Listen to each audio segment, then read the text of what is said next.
Devin, do you know when you know that you are probably one of the most hated people on the planet? How? When Tucker Carlson decides to pursue you for an exclusive interview. Yeah, that's when you know. Oh, man, I must be really bad. That's very bizarre. More on that later. I mean, what an idiotic thing for him to pursue. He's such an opportunist. He's become, the Jerry Springer of political, Springer. political Who was interviewers. mayor of Cincinnati. Yes. That's important to me. Yeah. Not. Anyway. So we'll talk about that later, but interesting clip and also interesting to see how the president rather, speaks on these issues. So we'll talk about that. But the theme is very different. But first, before I even pursue the theme, you'll remember that last week we talked about Bo, what was his name? Bo Alford from TPUSA, Turning Point USA. Yeah. And he had been at this parade where, transgender parade, everyone's walking around naked or at least very scantily clad and kissing each other, gay, not sex. I don't even know if that was going on, but whatever. So here he is interviewing one of the parade participants, I guess, if you want to call it that. Here you go. Since I've been here, there's been condoms, naked men, naked women. Do you think that that's safe for children to see? Are you going to keep them in a protective bubble forever? 4-year-olds, they don't even know what sex is. Exactly, and they need to know that it's something natural and okay. Well, I mean, there's a naked man with his out kissing another man right there. Kid zone right here. And? Bare. Should children see that? And are you never going to take them to a water park? Men don't have their ass out at water parks. All right. So two comments that she says. Are you going to keep them away from that forever? Yeah. Like, okay, there's a point where you don't show them that. Yeah. Obviously. Yeah. It's a silly thing. And when she said so about this, this woman, I assume she's a woman, she seems to think that it's okay for a young child, 2 years old, 3 years old, 5 years old, to see two men having sex. I mean, what is that a dividing line for her? I don't know. Yeah. Because she certainly hasn't made that clear. Nudity seems to not be a line for her. Yeah.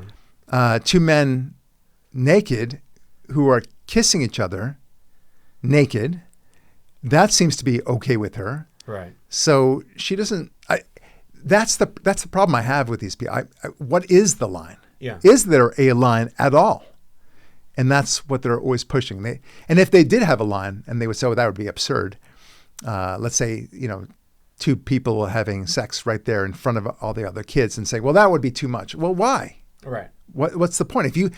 She said it's perfectly natural, all that stuff. Okay, well, yes, it is natural. So why not allow that to happen? Right. Where's your line? I think she has a line, and I'll tell you what it is. Pro-life. Oh. Get the child to talk about pro-life, or even get the child to go to synagogue or to church. I think that's her line. Interesting. I think you might have a really good point there. Yeah. That's really fantastic. I like it. I'm a little bit pissed off about it because I didn't think about it, as you know. Well, you told me about it before. Oh, yeah. I'm sure I was the one. Yes. You're just giving me credit now. Very sad. Okay. It's just important to see how people actually think. And so here you actually have a representative of somebody who believes in that, and she's espousing what she believes, and you actually test the limits of that. And she thinks that she's saying something wonderful. Right. So what's wrong with that?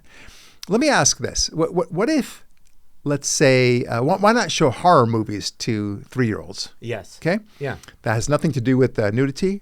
Horror movies. Yeah. And I don't know, a scene where somebody's gouging out somebody else's eyes, or a scene where somebody's eating somebody's heart, right? Yeah.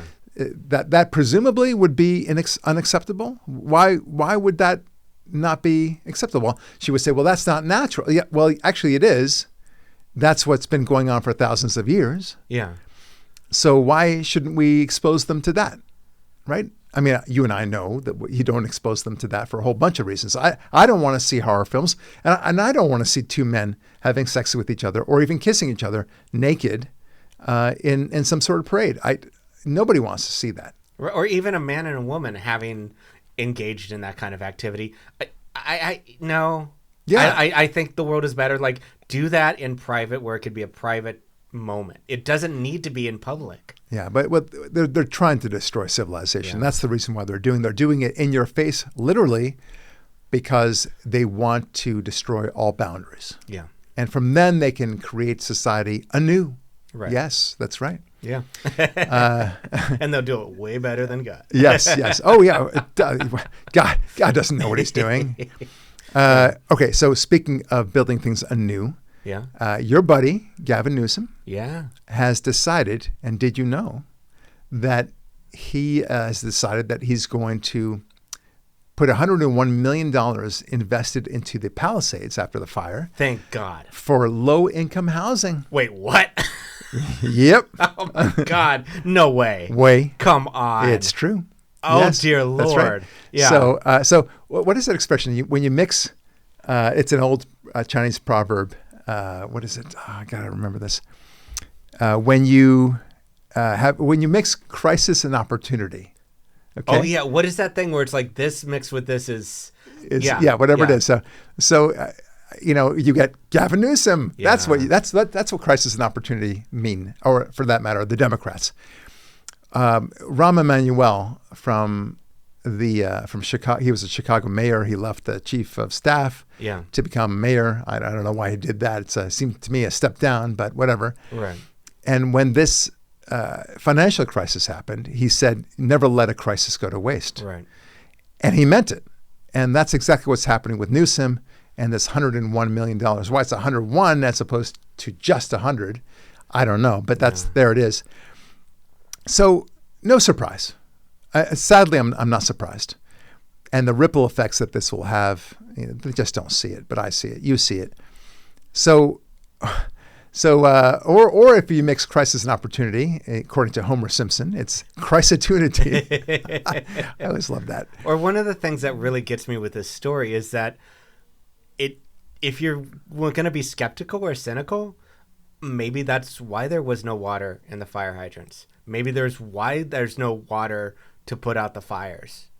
Like, it's hard to say that this wasn't planned then, because everything worked out perfectly to have this happen. Oh, I see. You're saying this was all planned so that there would be a continuous fire. It would ultimately rage the entire Palisades. Right. They couldn't use the airplane to put out the fire for a couple of days, and then like some rogue Canadian guy did it, and because they couldn't get the ocean water because it destroyed the land.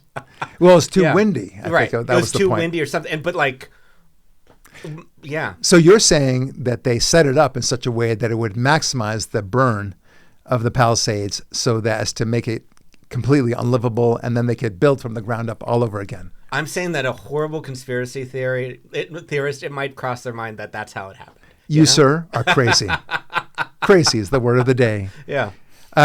Look, it's truly, if somebody was evil and intended that would be something that they did. But I don't know if we can yet ascribe that to Gavin Newsom or anybody else for that matter. But, what do they say? Never ascribe to a conspiracy what you can more easily explain by stupidity. Right. And I think the latter is probably true. And your girl, Karen Bass, the best ever. She's the best. She was the poster child of stupidity in that process. What an idiot. All right, let's get to our theme because it's an important theme. It's very different from what we're talking about. Right. And that is the burden of proof when it comes to God. How often have you heard this, that you, the believer, have the burden of proof? The burden of proof is different than the burden of proof. It's for religious and for God. It's the proof. Yeah. So that you, the atheist, have the burden. The believer have the burden of proof that there is a God, a creator, whatever. Yeah. And until then, shut your pie hole. That's like their first argument. Right. First. Yeah. I put it to you that the burden has shifted, and it's no longer our burden. Yeah. What do I say? What do I mean by this? In trial, in court, in law generally speaking, there is something called the shifting and the burden of proof. So if I claim that there is a contract Yeah. and the other said, no, there was no contract, I have the burden to show that there was a contract. Right.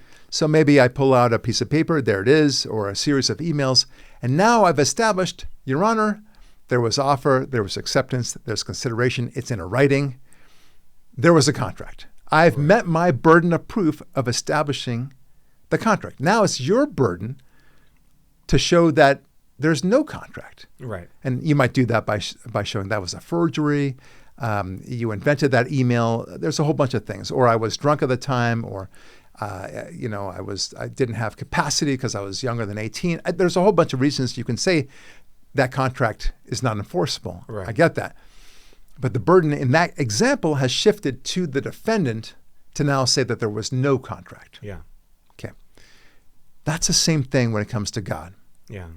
We have established that there is a beginning, that there is, in all likelihood, a creator.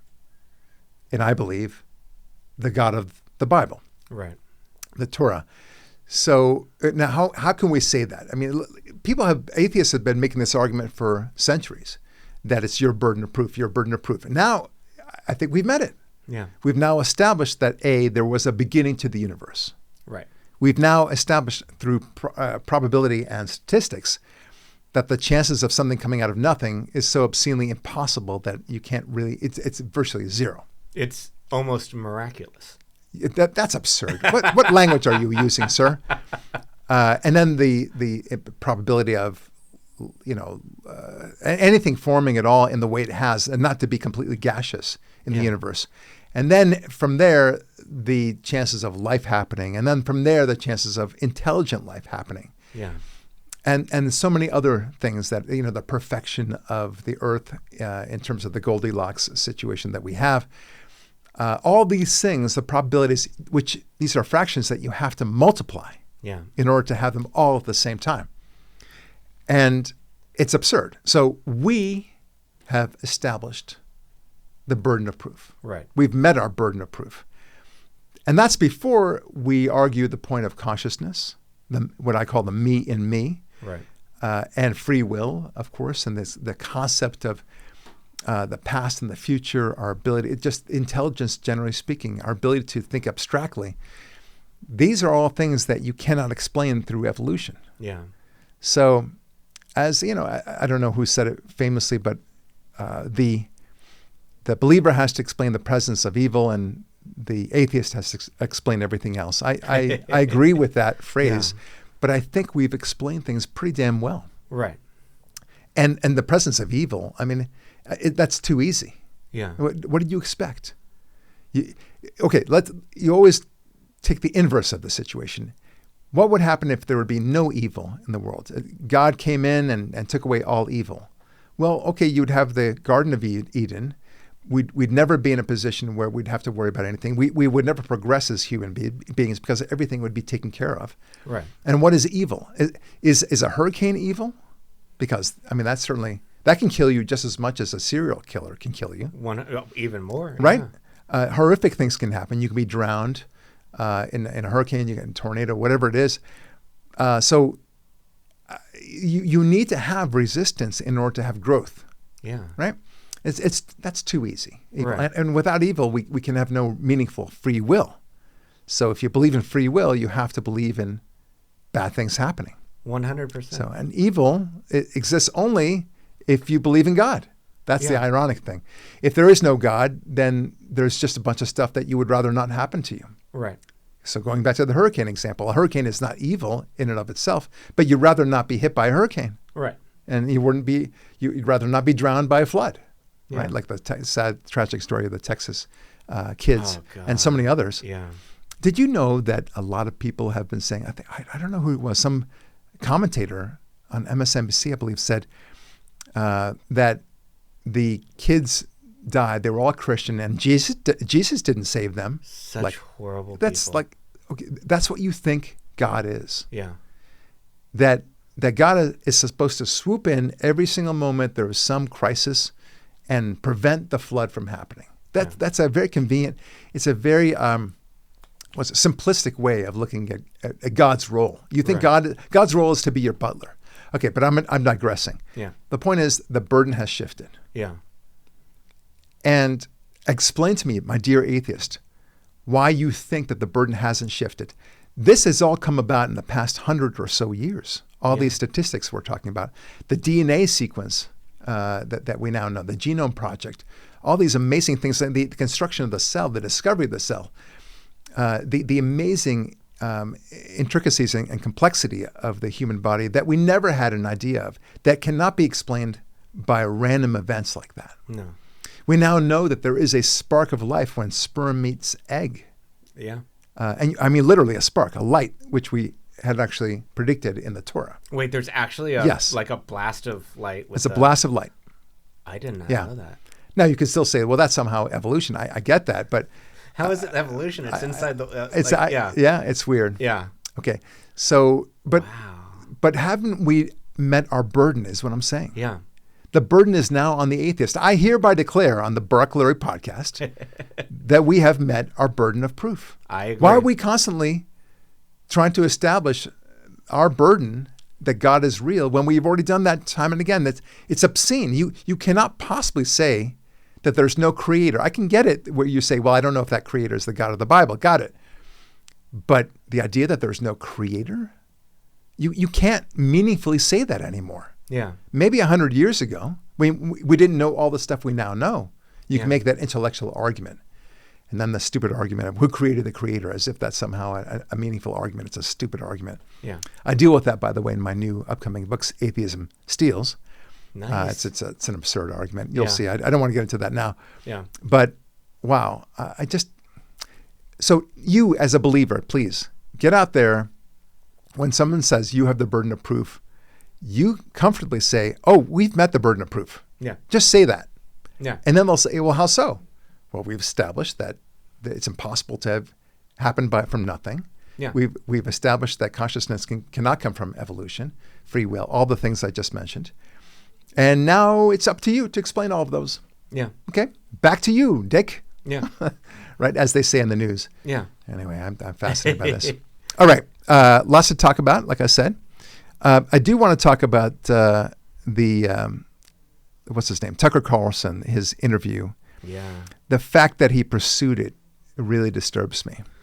Now, he's giving life to Iran and legitimizing Iran as if it's what they have to say is meaningful. Right. These guys are monsters, and you're giving them a big microphone. Yeah. So take a listen to what the Ayatollah, no, the president, I keep on saying the Ayatollah, what the president says when it comes to Israel and the Iranian nuclear program. I would like to tell you what has happened, and it was Netanyahu since 1984 has created this false mentality that Iran seeks a nuclear bomb, and it has insinuated that Iran is trying to develop a nuclear bomb in the past, and it has put it in the minds of every U.S. president since then, and to make them believe that we would like to have a nuclear bomb. But the truth is that we have never been after developing a nuclear bomb, not in the past, not presently, or in the future, because this is wrong, and this is in contrast to the religious decree or the fatwa, which has been issued by His Eminence, the Supreme Leader of the Islamic Republic of Iran, that so it is religiously forbidden for us to go after a nuclear bomb. And this was always corroborated thanks to our cooperation with IAEA, because they were always there to verify this. Okay. So going on that last point first, Yeah. Not quite. The IAEA actually said that you were violating all these things. Tucker Carlson, as bright as he is, doesn't really follow up on these questions later on. I can play the entire interview for you, but Right. he doesn't say, well, in that case, why are you enriching it to 60%? That the only reason why you would do that is for purposes of a nuclear bomb. Right. So explain that to me, Lucy. Yeah. Why do you need that? It would be so much cheaper. Exactly. And then secondly, why do you need nuclear energy at all? You're an oil-rich nation. That's the even more obvious question. He didn't ask either of those questions. But he would have said, we're environmentalists. We're going green. Yes. Yes, we love the planet. Yeah. Never mind the fact, of course, that Iran has said time and time again that it wants to destroy Israel with a nuclear bomb. Yeah. But now it says it has no intentions. Notice also how in the beginning he says, how can you say that we want to do a nuclear bomb? That's something that Netanyahu has implanted in your president and has echoed for the following decades. Right. They've just been hypnotized, if you will, mesmerized by Netanyahu. They're trying to demonize Netanyahu. Like you've been played. Yeah. So you're being controlled. Yes, exactly. Mind controlled. You will fight, and so we waited this long for America to finally drop a bomb on the nuclear facility. Right. That it really paid off. Since 1984, Netanyahu was saying this. First of all, Netanyahu wasn't around, kind of politically at that point, but that's another story. Right. I just find it's very funny to listen to this, but also what's interesting about this video, kind of behind the scenes, is not just to laugh at Tucker Carlson about this, not just to laugh at the president and to show why he's wrong, although those things are important. It's to show that this dictator, this president, actually believes what he's saying. Yeah. And he believes that you believe it. Yeah. His version of truth is whatever he gets you to believe. Yeah. That's what truth is in much of the Islamic world. Right. And that's the game he's playing right now. Netanyahu is fooling you. Therefore, Netanyahu is fooling you. And you will now take this and you will absorb that. You will never challenge me on this. Yeah. And that's the way of the dictators in the Middle East. And for that matter, I think dictators everywhere. Yeah. They just, and that's why, thankfully, that's why they lose these wars. Right. All right. Oh, 100%. Yeah. I love it. So, look, going to Israel on this thing, Iran is now claiming that there was only minor damage to its nuclear facilities during the recent attacks by America and Israel. Should America and Israel therefore conduct maybe a second round of attacks? Yeah. Well, why would you say that? Yeah. Why wouldn't you say, if you believe that nothing, that there have been not complete destruction, why wouldn't you pretend the other way to say, yes, you completely destroyed, woo, you got me real good. Yeah. Like, somebody, threatened to kill you and hopes to kill you. You play dead. Right. Right? You don't jump up and say, no, you actually didn't kill me. Right. Like, what do you, you're just inviting them to kill you. Yeah. So maybe America and Israel should conduct a second round of attacks. Yeah. You know why? Because they said so. Yeah. They said it wasn't done. All right. Thank you. Oh, God. Yeah. Seriously, isn't that like saying to the judge, is that all you got? It really is. You haven't done anything to me, Judge. Yeah. 10 years, I can handle that. No, I can do that in my sleep. Yeah. All right, 20 years. Ha! I can do that in my sleep too. Yeah. You get the idea. So anyway, the Israeli consul says that Ayatollahs are the modern day equivalent of Nazis. I agree with that. Yeah. Now, before you get your panties in a bunch about that expression, just imagine a thought experiment. Compare your own attitudes towards, let's say, Albanians. I know you've had a lot of hostility toward Albanians, Devin, so I'm bringing them up as the example. Yeah. There is a sudden influx of Albanians, or let's say that they've been here for decades and growing in number. Is your inclination, say, to round them all up and slaughter them? No. Of course not, right? Yet you know that's exactly what the Ayatollahs would love to do with Israel and all the Israelis there. Yeah. And it's so funny because there are virtually no Jews now in Iran. Yeah. Just nothing. There's no territorial dispute with Iran, between Israel and Iran. You could argue Gaza, Palestine and all that crap, which is garbage as well for a separate reason. But there's no territorial dispute between Iran on the one hand and Israel on the other. Yeah. They just want to destroy Israel. So much for the land argument. Right. And they don't say anything about, protecting their beloved Palestinian brethren. No. They don't care about that. No, not at all. But it's not like these could be coincidences. They're not chanting things about death to Israel or death to America, are they? It's not. No, there's no. They didn't mean that. No, yeah, it means something completely different. Yeah, later on in that same interview, I think they said exactly that. Really? Yeah. Okay, at least he addressed it. I think he addressed it like, no, by that we didn't mean death to America. We meant death to your ideals and not to the people and not to the politicians. No. We try to kill one of your presidents, but other than that, we are not interested in death to America. We say that we want to completely destroy America. Yeah. But we don't want death to America. But it means seed oil. Don't you understand? That's right. We're trying it's to maha or whatever it is. Yeah, that's right. That's right. We're trying to raise your cholesterol. That's the way we want you to die slowly with bad with cheese. Yeah. It's about dairy. I don't know. That's what it's about. Dairy. Yeah. This war has always been about dairy. All right. Okay, so that's enough about that. But I find it very interesting. So you may have heard this story about the Democratic Party. Now, this is from an Axios blockbuster story about how the Democratic Party activists are literally saying now that they want blood in their fight against Trump. That's not good. Okay. Many lawmakers, this is from Axios, not from me, many lawmakers said these voters tend to be white, well-educated, and live in upscale suburban or urban neighborhoods. What I have seen is a demand that we get ourselves arrested intentionally or allow ourselves to be victims of violence, and a lot of times that's coming from economically very secure white people, said an 8th House Democrat. Not only would that be a gift to Donald Trump, not only would it make the job of Republicans in Congress easier if we were all mired in legal troubles.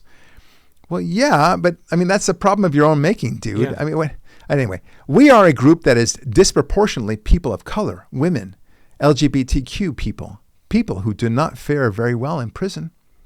The bottom, this is random. This is supposed to be a coherent thought. I don't hear any coherence here. That is, it's a very random. There's a caesura there. It seems like some kind of stroke or something that happened there with. Yeah. Right. The bottom line, quote, the expectations aren't just unreal, they're dangerous, unquote, the 8th House Democrat said. Okay, well, it looks like they're off to the races. Yeah. This is from Not the Bee. 10 individuals have been charged with 3 counts of attempted murder of a federal officer and 3 counts of discharging a firearm in relation to a crime of violence.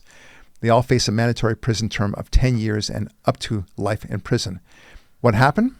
Well, they set it off fireworks in front of a nice detention center. Oh, God. And as a distraction, had them come out, and the plan was to kill them. Now, fortunately, nobody was killed. I think one guy was shot and hurt in the neck, but he's going to be okay. Right. They were all rounded up, and I'll say more about this in a moment. But it looks like at least 2 of them were transgender. Yeah. These attempted murderers. So don't say that there's no diversity involved here. No. It's interesting also how most of them are women or identify as women, whatever that means. So, yeah. Yeah. Idiotic stuff. Have you ever noticed how violent some transgendered people can be? They're domestically? Yeah. Oh, it's incredible. Like the guy that came into that 7-Eleven type store. Yeah. And the clerk said, I'll be right with you, sir. And the guy was, a man, but he wanted to be called a woman. Yeah. And he freaked out and he started yelling and started threatening. And the guy right away said, oh, ma'am, I'm so sorry. I'm so sorry. And he just kept on going. Yeah. Crazy. Like, dude, I said I was sorry. What do you want from me? Yeah. No, I've talked to like. And then he said, I'll take you out back and I'll show you a sir. Jesus. That was one of my favorite videos, which means he's really a sir. Yeah. Or I've talked to a lot of transgenders, and like some of them have talked about being victims of domestic violence, or about violence and that kind of thing. And when you dig in, it's their partner. Yeah. There's so much violence in the actual relationship. Statistically, they're not stable people who are having, like, nobody's touching each other. It's pure love. Well, something wrong with them. They have a dysphoria that is a mental illness. Yeah. It's as simple as that. There's a reason why, until very recently, people who were transgendered, identified as the opposite sex, were considered a little wacky. Yeah. There are movies about that. They had no problem with it. And for example, Dress to Kill with Michael Caine, where plays a doctor who, it's a kind of like a suspense thriller. Right. And somebody's killing people, and it turns out, spoiler alert, that it's the actual doctor himself. Yeah. Who was chasing the bad guy, but he's the killer, and he's transgendered himself. Right. And he just has this fetish about being a woman. Okay, there's one example. Another example,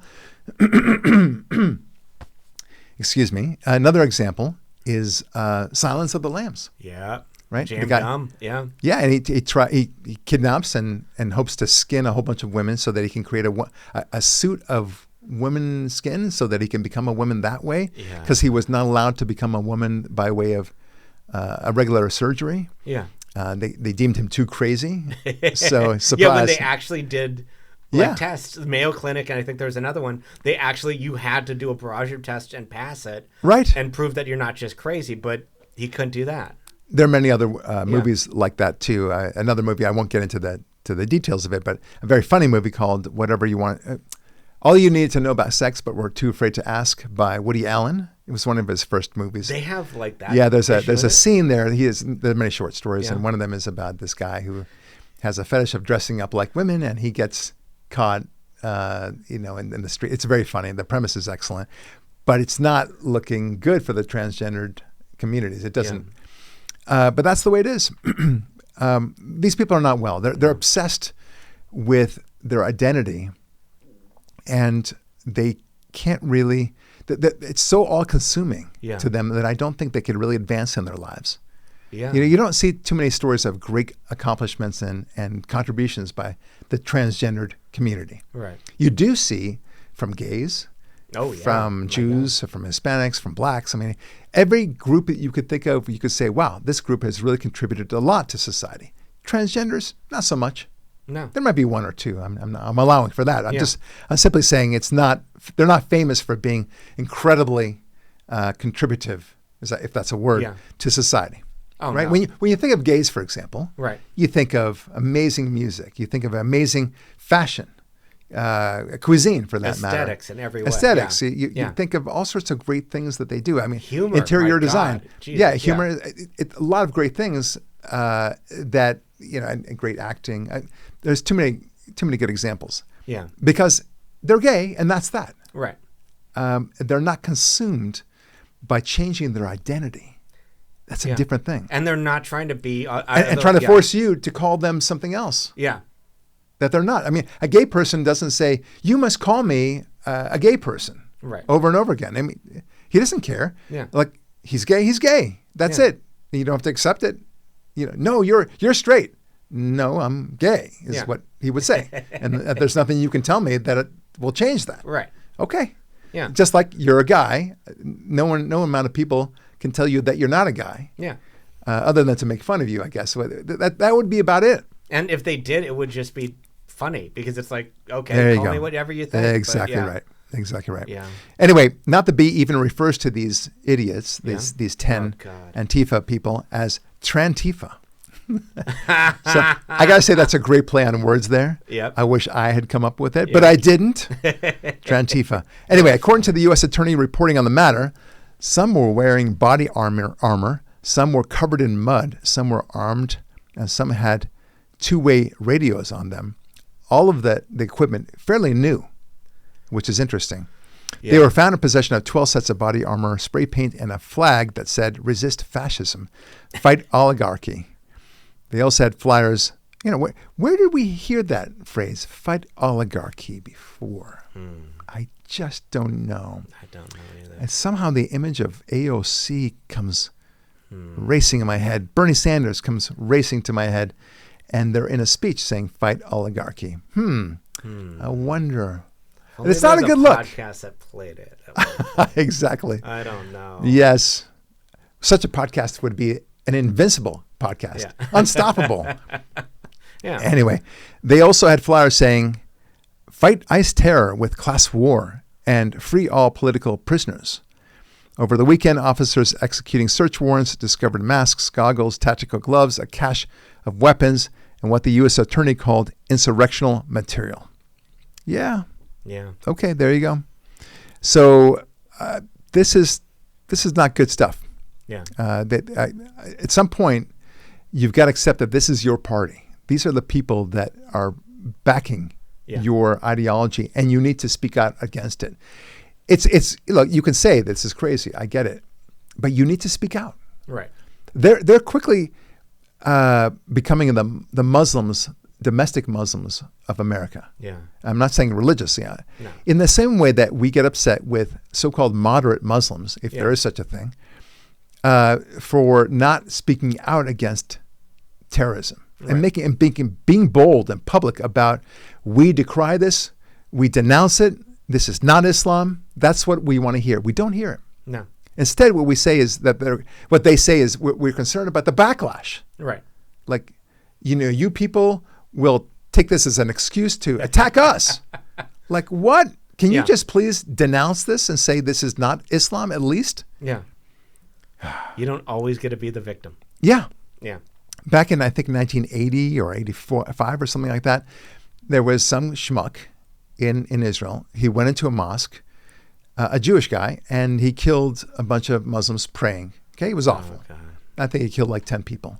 It's horrible. And yeah, it's horrible. There's no doubt about it. And right away, every rabbi I knew went out and say, I hereby declare we denounce it. This is awful. This is not Judaism. And it's such a famous story because it's so isolated. It doesn't happen. Yeah. And I can remember it because it was such an isolated moment. Yeah. You can't say that about Islamic terrorist attacks. So I'd like that from the so-called moderate Muslims to speak out and decry this. Yeah. But likewise, going back to the Democrats, I would like the general Democrats out there to say, this is despicable what they did. They don't speak for me. This is not the Democrat Party. No, they don't do that. They speak more, passively. Right. They hope you don't bring it up. Yeah. Don't slather me with this. Yes, but I won't also speak out against this. Maybe this is a good thing. Right. This insurrection business. Oh God. Who knows? Yeah. And I'd say that the Trantifa, I'm not talking about organized and taking over a country, because I don't think they would ever be able to do that. But just one-on-one, 100 times out of 100 times, I would rather run into any given Muslim than any given Trantifa. Yes. Because they will not be as violent. They would not be as crazy. Now, organized, their ideology, how they want to do it, I don't want to live under that. But one-on-one, the Trantifa, they are mentally, the sophistication, just like that guy, I don't know exactly his story, and I think it was Idaho, who set a fire, waited for the people to come, and then did his thing. This is very similar, setting fireworks, waiting for people to come. It's sophisticated, it's organized, and it shows a level of evil. Planning. Yeah. It's an intentional act. It's a forethought. Yeah. We're going to see more of this, sadly. Yeah. And this is after the CEO of United Health was assassinated by a far left extremist. That they don't even denounce then. Right. They didn't. And on the contrary, they say they try to understand him. Yeah. Give excuses for him at least. And then the two staffers at the Israeli embassy in D.C. shot dead by radical far left extremists. 13 severely wounded and 1 dead in the firebombing in Boulder by far left anti-Israel radicals. Yeah. Far left rioters destroyed and caused 160 million estimated damage to downtown LA in the anti-ICE riots. Right? Oh, God. So that's what's going on there. And that's, by the way, all from Not the Bee. Yeah. Really excellent reporting there. They are amazing. Yeah. They really are. Going back to the 10 would-be murderers, Yeah. attempted murderers, here's a sad thing to think about. I wonder about the parents of these young people, because they're pretty young, like they're in the 20s. And I wonder if the parents of these idiots are actually proud of their children. That is the distribution of, we have a restraining order against him versus, I think he's wonderful and he can stay with his friends anytime. Right. What do you think the chances are of that? I'm not all of them necessarily. I get that. But even if it's 2 people, Yeah. 2 of the 10, I wouldn't be surprised if the parents of them would say, you know what, we're really proud of you, Johnny, or Jane, if you go by that now. Yeah. Right? I really want to understand that. I'd love to. These are the things I like to delve into. Right. because I think some of the parents would actually be proud of them. Unlike some of the serial killers you see, and they say, gosh, we knew that he was mentally unstable. We tried to get him to get some help. Sometimes the parents, are kind of civilly liable in the sense that they left the gun with the kid and he used that gun, but they're not praising him for killing. We have yet to see what the parents have to say. So the jury's still out on this, right? To be fair. Yeah. But I suspect that at least two sets of parents, would be proud of what their would-be murderer children have done. Or compare it with Ted Kaczynski, where his brother painfully turned him in. Right. That's got to be so painful. But would any of these parents turned in their child and be like, he had a lot of fireworks and a lot of, You got to do it. You got to do it. It's for the. I mean, can you imagine?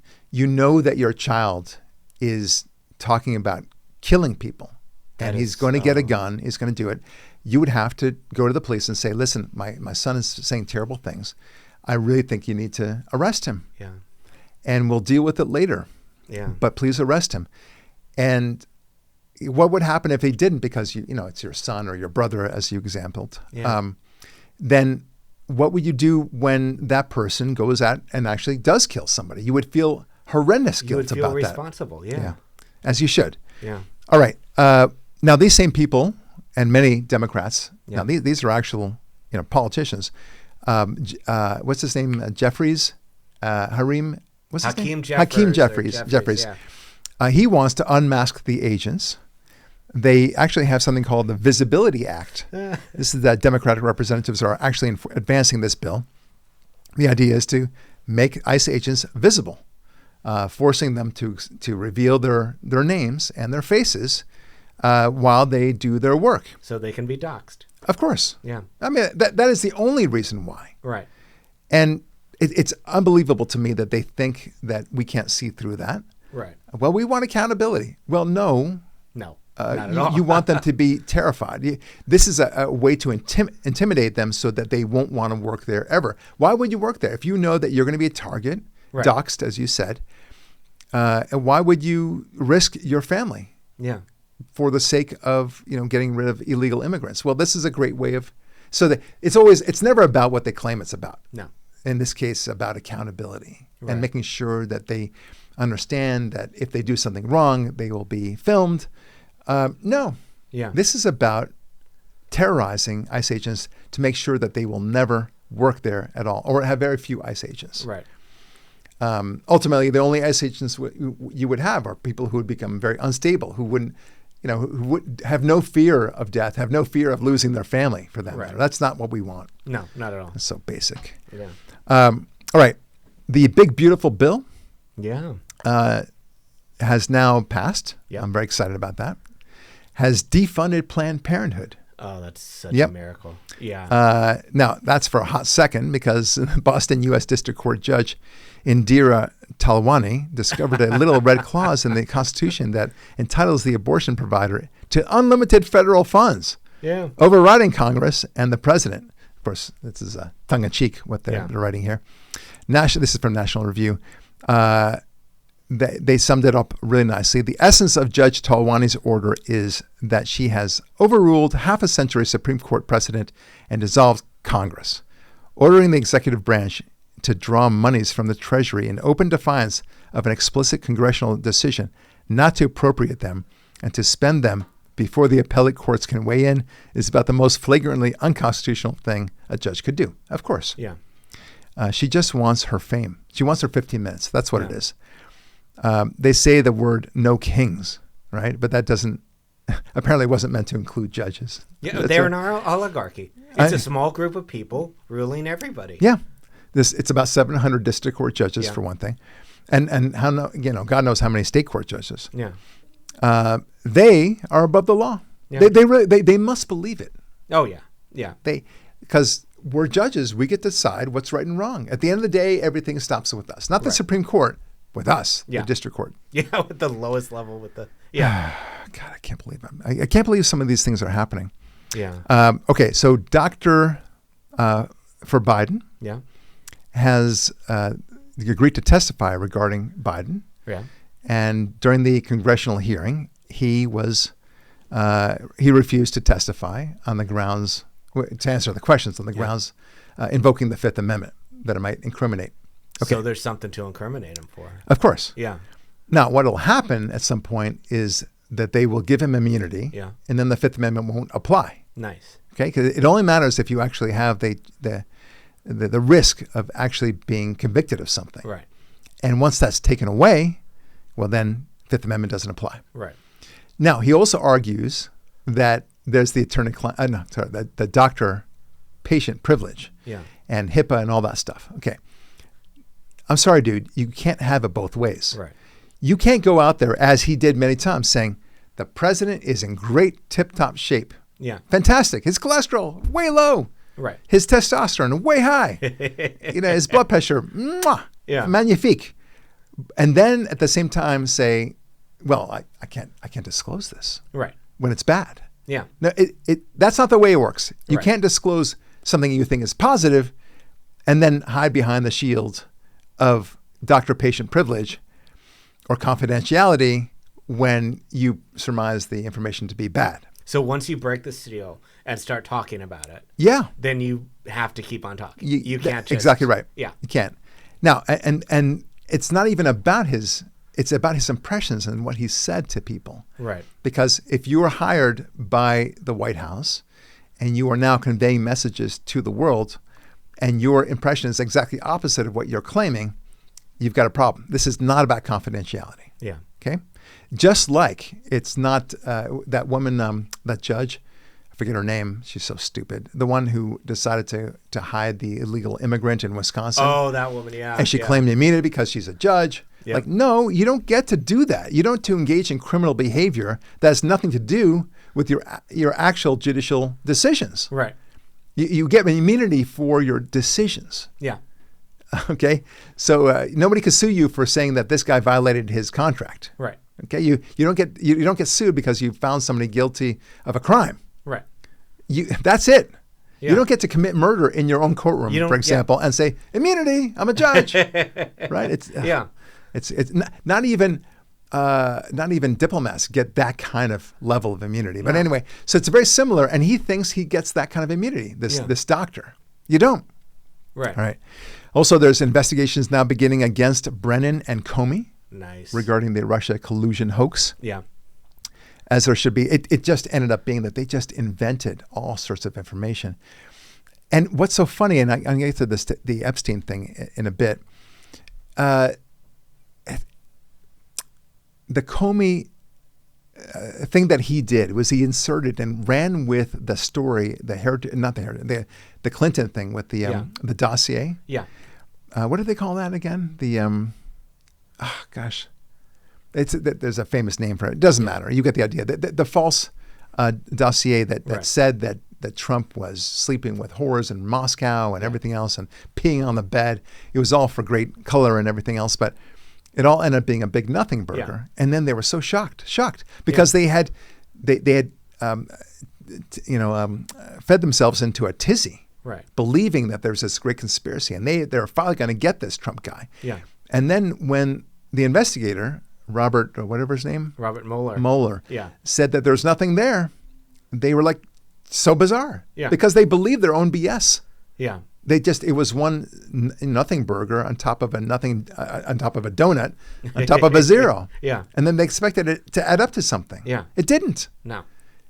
So instead of being pissed off at their own party for fabricating something like this and only getting themselves angry, they believed that there was something there. Right. And still had this hostility toward Trump. Yeah. That was part of the Trump derangement syndrome. It's all a phantom.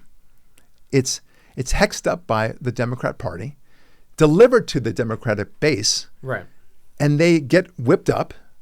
And then when there's nothing to it, there's nothing left. They still hold this anger. Yeah. They don't know what to do with it. Yeah. So they claim either it was a conspiracy or that he's hiding information and he got away with it, but there was nothing there.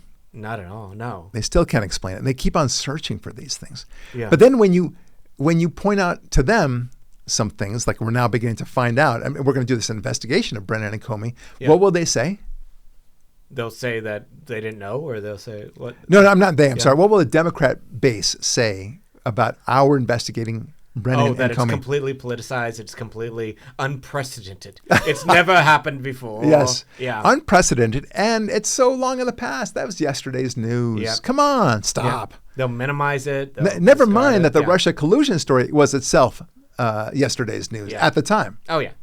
So, but it's when it's yesterday's news, like the alleged rape that Trump had of that woman in 1993. That wasn't yesterday's news. Yeah. He's a rapist. Yeah. What year that was? Nah, Yeah. nobody knows. Never mind that it didn't happen. Yeah. I'm confident it didn't happen. But they brought that up and they reopened the statute of limitations just to get who. Yeah. Crazy. Oh, God. All right. After months of controversy, the Trump administration has enacted a policy that will ban foreign adversaries, including China, from owning American farmland. The New York Post says Nice. this is an aggressive multi-agency effort to protect America's farmlands, food supply, and critical research from influence and control by U.S. adversaries. I think it's a great idea. I would push back because how good could farmland be when it's around every single Army and Navy and Air Force base? Like, Yes. it can't be the best farmland. We're Right. just giving them the bad stuff that's right around all of our military bases. Good point. So, yes, that's a good point. yeah. All right, so we talked before about we talked about Tucker Carlson. Yeah. That's fine. Yeah. We need to also talk about how the tariff situation. Trump sends off letters to the 15 countries advising he will impose at least 25% increase. Plus, I think with Brazil, it was 50% because of the way they treated Bolsonaro. Yeah. I really respect that. That's good. It's amazing. Yeah. You can't do this sort of corruption and then expect to do great deals with us. For you, 50%, because I don't like you. That's amazing because you're violating democracy. You're violating decency. Yeah. Exactly. It's amazing. Now, on that related topic, we now have 7 trade deals, looks like they're in the works, that were effectuated just yesterday. Nice. I forget which countries they were, but you'll start seeing everyone else fall in line pretty soon. Right. Because they don't want to be the last one standing. Yeah. It's a game of musical chairs. Somebody is going to be left without a chair. Yep. They don't want that. Yeah. Trump now sending more money and weaponry to Ukraine. Why? Because Putin wasn't reasonable. Yeah. And you know what? I'm fine with this. Yeah. This was a good thing for him to do. To realize, look, they're changing circumstances. I think that Putin is an idiot. If you can't come to the peace table, we're done with you. We're going to continue to support Ukraine. Right. And we're going to make sure that the money is accounted for this time. I sure hope But so. nevertheless, Yeah. we're going to support Ukraine. Yeah. Done. I love it. Yeah. Anyway, they keep on using this claim, the Democrats, taco. Have you heard this? I have. I don't know what that means. Okay. They want Trump always chickens out. Okay. Taco. So chicken out. Like taco? like when Trump chickened out of firing all those federal agents, right? Remember that? How he chickened out when he dismantled U.S. aid. He chickened out in bombing Tehran. Yeah. He chickened out in supporting and letting Israel do what it needed to do. He chickened out and pulling out of the climate treaty and pulling out of the Iranian deal. All those chickenings out, right? Yeah. He always chickens out. Wait, but And of course, advancing the BBB and Yeah. stopping funding for insane things like Planned Parenthood So and transgender surgeries. But I get it. Yeah, he's Yeah. totally chicken out all Yeah. the time. You can see it right now. Yeah. I understand the temptation to use that, by Right. the way, because the word is so fun to use, right? Yeah. Even if it is completely the opposite of reality. Or I don't know. Like, are tacos in the liberal mind just chicken? Like there's no other way to have chicken than a taco. It's their little secret acronym. It makes That's what it's it an is. acronym. Trump okay. always chickens out. Oh, that took me Taco. forever. Because you literally said that, but I was still thinking about like the actual dish. But okay, I understand that. Yeah, I worry about Okay. Devin Goodman. I guess the liberals are smart. He's not enough just a then. pretty Yeah. face, you know. All right, that's all. didn't It's all very get silly. All right. The Supreme Court. Breaking news. Supreme Court clears the way for mass firings at federal agencies. 8-1 with only your girl, Ketanji Brown Jackson, dissenting. Oh. Yeah. Yeah. Even the wise Latina Sotomayor had to smack her down. Really? Yeah, she had to tell Jackson that this case was not about what she thought it was, like the Princess Bride, right? I do not think that word means what you think it means. Anyway, it was not about the restructuring of government agencies. That's what Ketanji Brown Jackson said. It wasn't about that. It was about giving the right to fire incompetent people. Right. So focus, Ketanji, focus. Yeah. Like, man, this is on the heels of Amy Coney Barrett also smacking Ketanji Brown Jackson on the nationwide injunctions issue. Remember that? Yeah. But Rashida Tlaib now apparently thinks the entire Supreme Court, including liberal justices Kagan and Sotomayor and Ketanji Brown Jackson, are corrupt. Yeah. Here's what she has to say on X. I'll just read it to you. Okay. This illegitimate SCOTUS, Supreme Court of the United States, continues to do Trump's bidding, allowing him to take a wrecking ball to federal agencies and fire thousands of federal workers who provide the services our families rely on. We need the end of this court's corrupt grip on our democracy. Yeah. All right. Well, that's pretty bad to say that. I mean, you're going against Kagan, Sotomayor, and Ketanji Brown Jackson. Yeah. Really? So how does it work? I need to understand. So you've decided all these federal employees are excellent. Yeah. None of them are incompetent. Right. I mean, it's okay for employers, generally speaking, to fire this or that lazy employee, this or that employee that never shows up, this or that employee who steals from the till, Right. the corporate till. I get it. Yeah. You understand that, but when it comes to federal workers, well, then there's like this big, what do you call it, cocoon, or this the bubble that protects them. Yeah. A force field. Yeah. You may not pass. It's like a sperm that meets an egg. Once it's that, boom, it becomes an embryo. Yeah. Can't kill it. Oh wait, well, unless you're a Democrat, then I guess you can kill it. Yeah.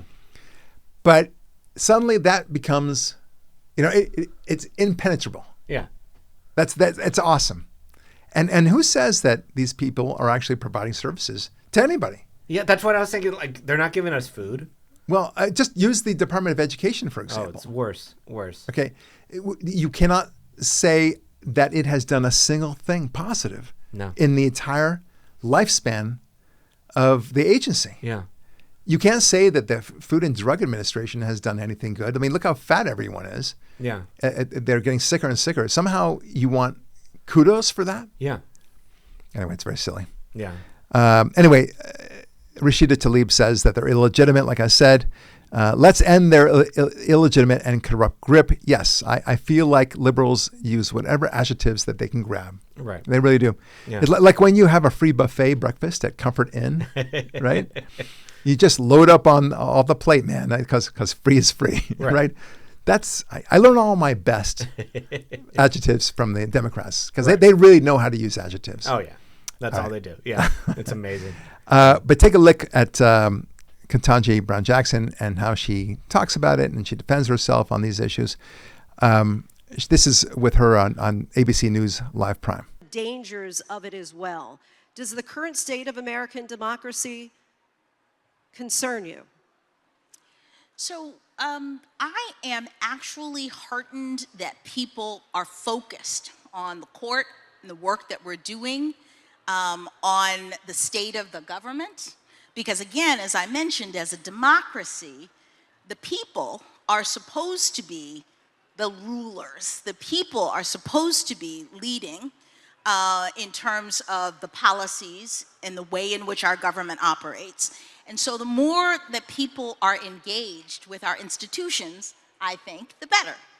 And so what I feel that I've been privileged to do is use the writings that I do, the work that I do, to explain my views about the way our government does and should work, the way the court does and should work. Oh my God, this woman is just such an idiot. I'm sorry, I can't listen to anything more. It's horrible. The rest of it is just complete claptrap. Yeah.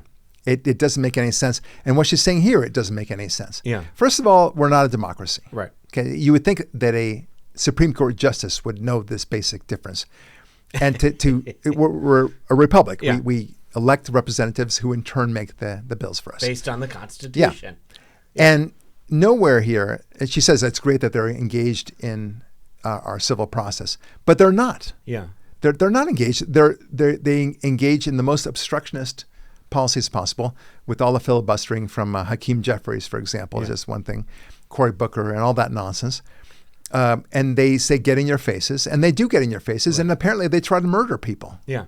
That's their version of activism. They're not getting in there and saying we need to change this law or that law. No. They've decided that these laws are not acceptable anymore. Right. So that is how I push back on her. She's not really saying anything here. Not at all. So she certainly doesn't say anything about the idiocy of her decisions. No. She's got a problem. Now, unfortunately, she can't be fired. No. Unlike the federal workers that Trump will be firing. Yes. That would be nice if he could fire her, but he can't. But at some point, something's going to happen. Either she'll resign, the pressure will be intense. Maybe she'll be impeached, but it's very hard to impeach a Supreme Court justice. Do you think she has that much shame? Do you think it'll get to her? Or No. do you think This is a society of no more shame. Yeah. We don't have shame anymore. Not at all. It's very interesting. I read this great book recently about the 3 different kinds of societies in history. Yeah. And there are some that continue on. There is the victim society, there's the honor society, and there's the dignity society. Oh, really? Okay. Yeah. Now, the victim and honor societies are always focusing on blaming other people Oh. for whatever their situation is. Now, how would an honor society be that way? Well, an honor society, if something terrible happens and he gets ashamed, let's say caught with nude photos or whatever, Right. well, he doesn't want to ruin his honor, Yeah. so he blames somebody else in order to preserve his honor. Yeah. Okay, that's very similar to the victim society. Yeah. Dignity society looks inward and says, how can I do the most for God? Oh, nice. We, in America, ostensibly live in a dignity society. Right. But I fear that we are increasingly becoming a victim, predominantly a victim society, and to a lesser degree an honor society, both of which are very dangerous. Yeah. Yeah. Because they say whatever they want to say, Yeah. and they'll blame everything else. They'll blame everybody but themselves. Yeah. Okay, and here's a good example. This is from Jasmine Crockett Oh, so from beautiful. Texas. Yeah. So smart. So she's a genius. Here we go. Take a listen as she says that the violence doesn't actually come from the Democrats. No, you're wrong. Yeah. Here you go. The violence doesn't come from Democrats, just to be clear. I mean, obviously anyone can be a criminal, but it is MAGA. It's specifically MAGA faction. Like, I don't think traditional Republicans are getting engaged in all of this, but like, even when we look at, and they don't talk about the assassination attempts anymore that took place with Donald Trump, but these were Trump supporters, right? As well as this most recent situation, they tried to flip it and say, oh, the leftists are, I'm like, this doesn't even make sense, right? But it's only like MAGA that does. Okay, so wait a minute. Okay, there's so many things to talk about this. Right. First of all, she says, just let's be clear. Yeah. It's not. It's MAGA. It's not the leftists. Okay, and later on she says, and that doesn't even make sense. The leftists would do this. Well, so the trans people and the other people who just try to murder the ICE agents, they were conservatives? Right. That's what you're saying? How do you establish that? Or, okay. Well, yeah. I mean, they clearly say that the no king stuff and all Right. that stuff. And so that's madness.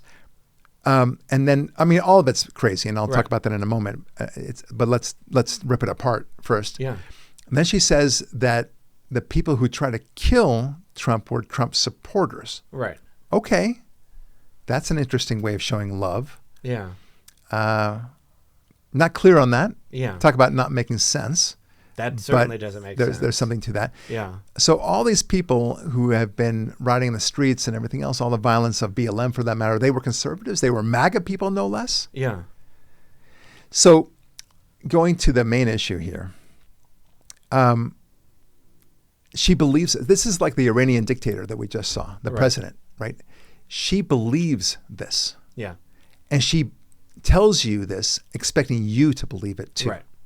She's giving you a talking point like a football, and now she wants you to run with it. Right. Go run with it, mister. Yeah.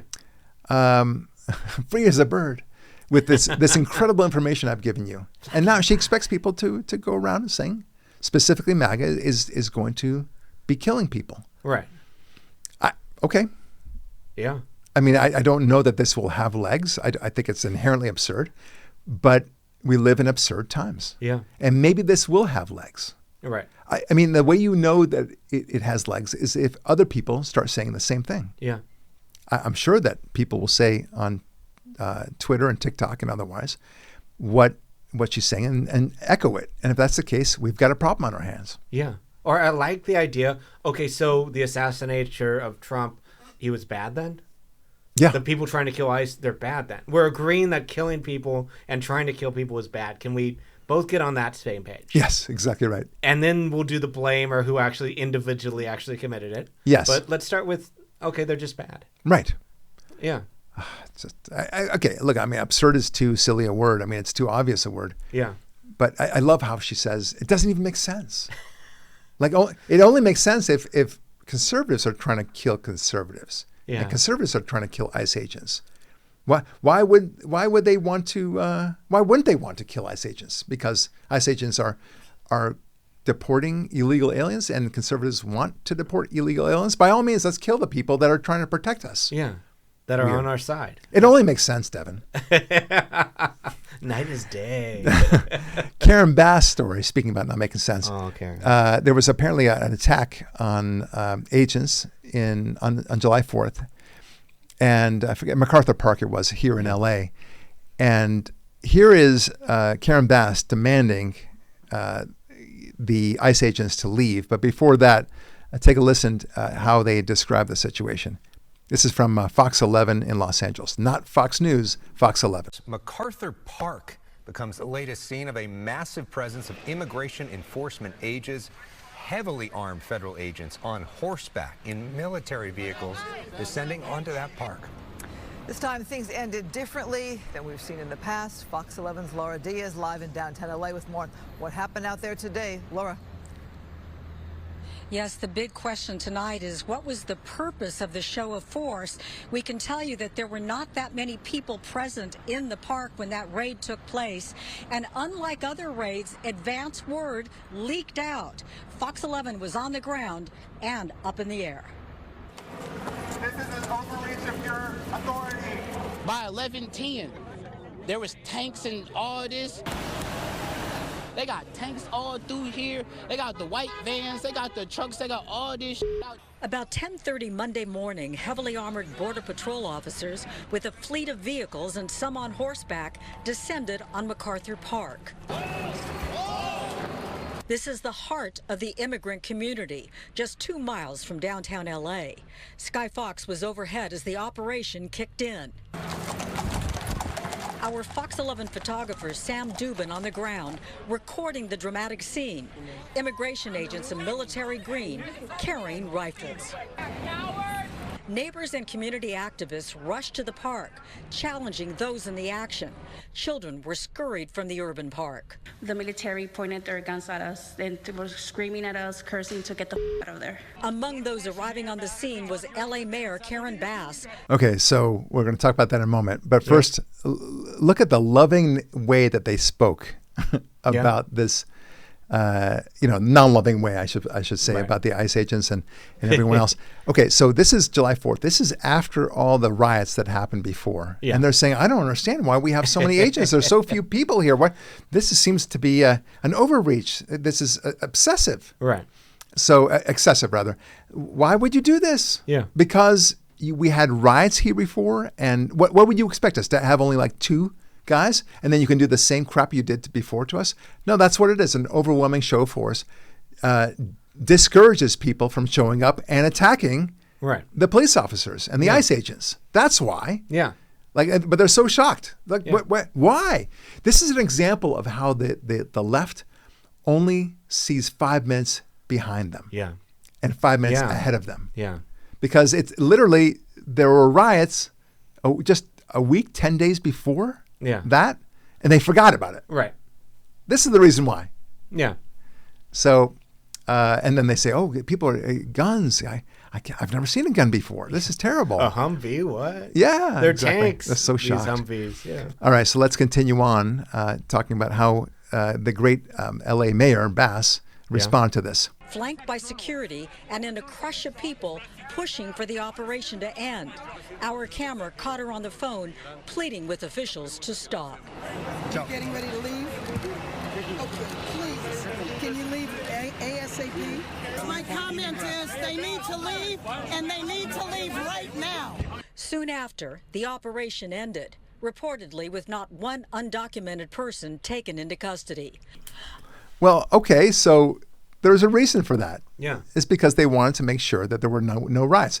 And there was a tip-off. I wonder who tipped them off. Yeah. Maybe it was Karen Bass herself, for all I know. Yeah. But she sure sounds tough. Yeah. I'll tell you what. Oh, yeah. And she says, they need to leave, and they need to leave now. As if this is her primary duty as mayor. It's not. No. The ICE agents get to roam around her city as they damn well please. Yeah. Okay, you are not in charge here. Yeah. Okay, you can do the nice little parks. Okay, you can put, let's say, water in fire hydrants. How about that? Yeah. How about focusing on that? Putting out like fires. That would be Literally nice if putting you out would've done fires. that. Yeah. Helping with the infrastructure of LA itself. How about that? Yeah. But that's not her job, apparently. No. Her job is to be ever present when the federales come in. Yeah. And make sure to protect illegal aliens coming into the country. It's pathetic. Oh, it's the worst. Yeah. All right. That's one thing. So there's more investigation now into the Epstein file. I told you that we'd talk about that. Yeah. It looks like he killed himself. The cameras were all there all this time. Yeah. And fine, I accept that. And now it looks like there's no client lists anywhere. Not even a scratch pad. No other documents and such. Now, I'm not going to go where people think I might be going. Like I'm saying, this is ridiculous. Right. Something's going on here. Pam Bondi promised us a list. No. Going back to what we said before about how never ascribe to a conspiracy, where you could easily more describe by way of incompetence. Right. I choose the latter. Okay. I think that Pam Bondi thought that there was a client list. In many ways, it's like the Russia collusion story. Right. There was a lot of hype about something, and people began to believe that it was there. Right. In the case of Trump, the Russia collusion story. In the case of Epstein, that there was a list. Yeah. And that there was a lot of blackmail going on. The stories just kind of fed upon themselves and not in a healthy way. And we just don't have the evidence of that. And now you might think to yourself, well, maybe Trump is trying to hide something, right? That's what they're saying. That's what they're saying. Yeah. But let's think that through. Yeah. If Trump really were on a list that they had, why would Trump have been calling for the release of that list as one of his primary things? Yeah. Why would he encourage Pam Bondi to find that list? Right. Okay. All the time, assuming that Biden was the one hiding the list. Yeah. Okay. So that's number one. Right. Number two, and even more powerfully than that, if he were on the list, don't you think the Biden administration, when he was president, would have unveiled that? 100%. Right? And said, we got Trump on the list. Yeah. They were going with all this lawfare against him, Right. creating fake stories. Why create a fake story when you had this fake legal issue? Right. When you had this actual smoking gun showing him with little girls. Right. I mean, that for sure would end his candidacy. I would not vote for him. Yeah. I wouldn't vote for Biden either, but I would not have voted for Trump had I suspected with any degree of certainty that Trump had engaged in inappropriate sexual conduct with little girls. 100%. Of course. Yeah. But the Biden administration would have done it. Right. They were in charge of all that information. They had all the information. They didn't have it. Yeah. So that's the reason why I suspect that Trump is not hiding anything. Yeah. Okay, they would have released it during that time. That's the easy answer. Boom, we're done here. Yeah. The fact is that this guy, now the other story is apparently there are thousands of engagements or interactions. One of the problems is that there were very few lawsuits actually pursued. Right. There was one against Prince Andrew, I think it was, and he settled with his accuser. Right. Now, maybe he did something untoward. Maybe he just didn't want the attention, the public scrutiny. Maybe it's such an embarrassment to the royal house in England that they said, just pay this girl, be done with it, don't admit any liability, you're done. Right. Okay, that's totally fine. Yeah. In law. I'm not saying that he's a good guy. I don't know anything. No. But the fact that he settled, it does not mean that he engaged in inappropriate conduct. Yeah.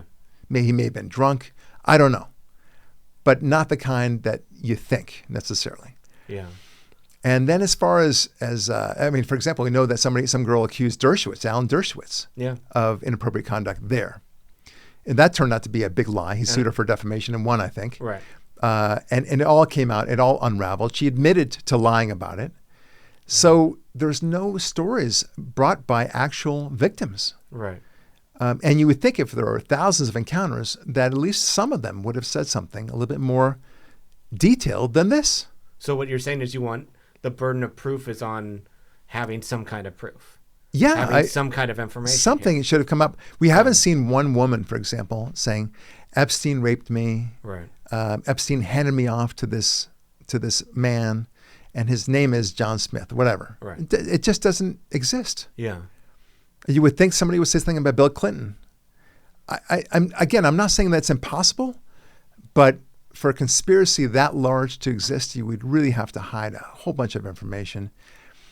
It's just very, very difficult. Right. I don't know. I just don't know. I'm more inclined at this point to believe that there are really no files. Right. Certainly no proof at the very least.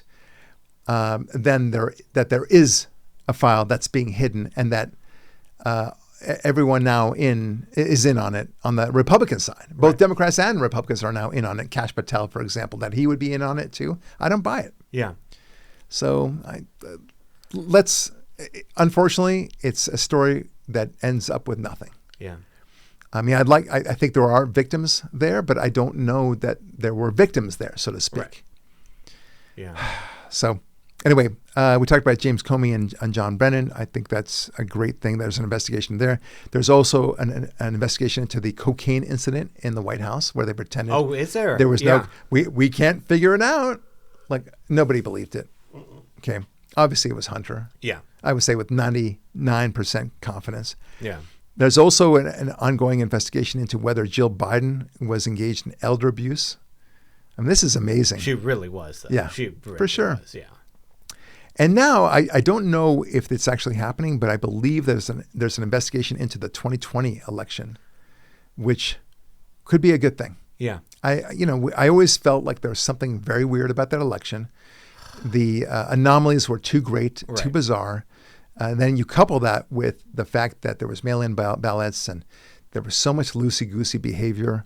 Yeah. Too much room for mischief.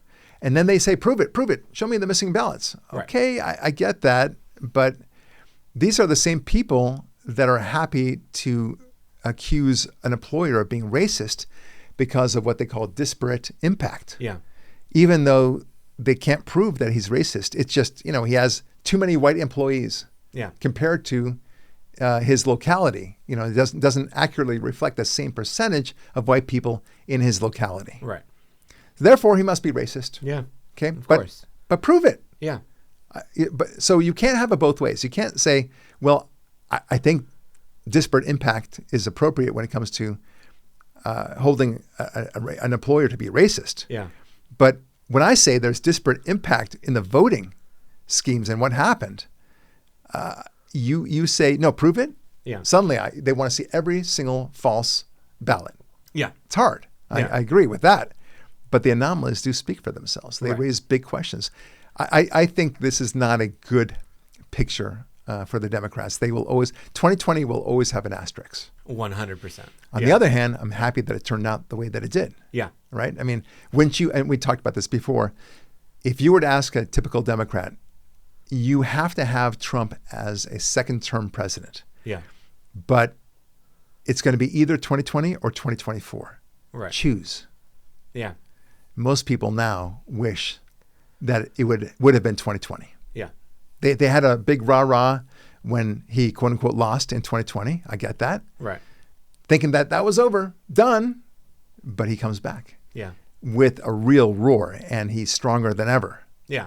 And look at all the amazing things he's accomplished. The man is amazing. It is. Or Jeff Sessions, he let him go, but that was one of the only people in his first administration who was taking care of illegal immigration. Yes. And he kind of let that go, now he is not letting that go. We are going full on, and it needs to happen. I'm so excited about this. Yeah. I agree, though. The big, beautiful bill is going to be fantastic. It has so many great things in it. Yeah.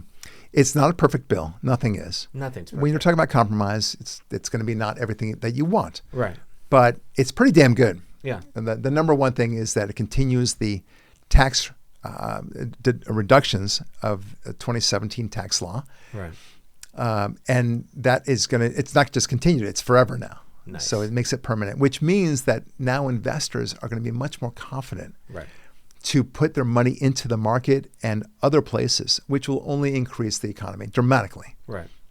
You have to understand that uncertainty is the most dangerous thing for the economy. Yeah. Now you've removed that uncertainty, and great things will happen just for that reason alone. Right. The tariffs have been great too. They claimed that it was going to raise inflation. Nothing of the sort happened. Yeah. Nothing. Their claims are always seem to be. It's so funny. The economy is just doing gangbusters at this point. Employment is doing really well. The new jobs report has been fantastic. Again, that's not everything. It doesn't say everything. Right. But nevertheless, we're going in a really good direction. The consumer confidence is very high, and not surprisingly, it's very high. And the big, beautiful bill also contains all these wonderful provisions, getting rid of Planned Parenthood, like I said. Amazing. Changing the tax rules in such a way that now people can write off a lot more expenditures for their business needs, which is really solid. Yeah.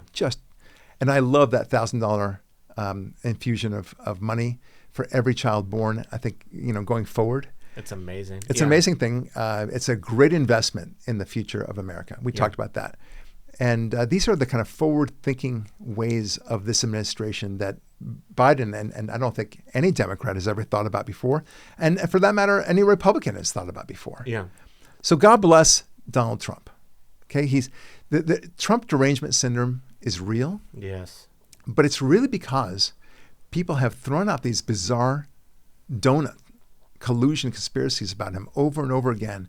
And they're too embarrassed to say that they believed in a nonsense conspiracy. Yeah. They can't admit that they were wrong. You ask any of your typical Democrat friends, can you now acknowledge that Russian collusion hoax was a hoax? Can you do that? Yeah. Can you admit that you were wrong about the lab leak theory? That because it was a lab leak. Yeah. Can you now admit that pulling out of Afghanistan was a disaster? Oh, yeah, it was one of the worst. Can you now admit that the Iranian deal was a disaster? Yeah. Can you now admit that bombing Iran and isolating them was a good thing? Right. Can you admit these things? No. And they can't. So they have to subscribe to these conspiratorial themes, and they get angrier and angrier. But they're really angrier at themselves. I think that's what's really going on. Yeah. They can't believe that they believe this garbage, but they have to double down, triple down, and quadruple down, because otherwise they lose honor. Yeah. Maybe that's the honor society that we're living in. Yeah. All right, folks, with that, I think we'll call it a day and say God bless, be strong, and we'll talk with you next week.